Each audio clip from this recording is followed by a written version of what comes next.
pas tous les mêmes chances de pouvoir s'inscrire dans une école. À Bruxelles, un jeune de 13 ans en a fait l'expérience. Inscription refusée car il figurait sur une liste noire. Fabrice Gérard nous en dit plus sur cette pratique.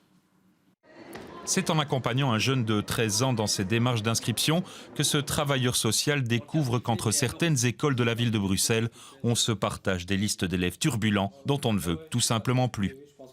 Les faits se sont déroulés début juillet. J'ai accompagné une maman qui cherchait à réinscrire son fils puisqu'il avait reçu un refus de réinscription dans l'école précédente. Et effectivement, dans l'école où j'ai été aider la maman pour inscrire son fils, il y avait de la place. Et après un certain moment, effectivement, j'ai été témoin d'une liste noire, on peut vraiment dire ça comme ça, que la responsable de l'établissement m'a montré à travers un mail et j'ai vu donc le nom de cet enfant. Suite à cela, il n'a pas pu se réinscrire dans cette école alors qu'il y avait de la place. Alors combien de directions d'école ont-elles recours à cette liste noire? La ville de Bruxelles, c'est 16 établissements secondaires et plus de 9000 élèves inscrits. La pratique serait largement répandue, nous dit-on à bonne source. De quoi faire bondir les chevines de l'instruction publique qui assurent qu'elle découvre l'existence de cette liste noire. C'est tout simplement inadmissible. C'est mon combat depuis une quinzaine d'années que toutes les catégories de la population puissent s'inscrire dans les écoles de la ville de Bruxelles.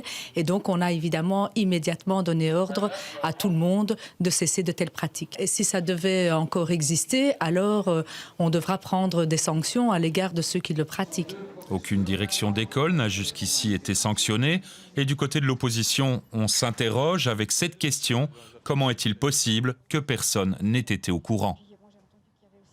Qu'est-ce que l'échevine de l'instruction publique, qui est quand même à la tête de l'enseignement de la ville de Bruxelles, a fait pour ces élèves-là? On sait que les exclusions ont quasi doublé depuis 15-20 ans, donc ce n'est pas un phénomène nouveau, il existe. Comment on fait pour que ça s'arrête ? À moins d'un mois des élections communales, voilà en tout cas une polémique qui risque bien d'électriser la campagne et dont se serait bien passée la majorité PSMR à la ville de Bruxelles.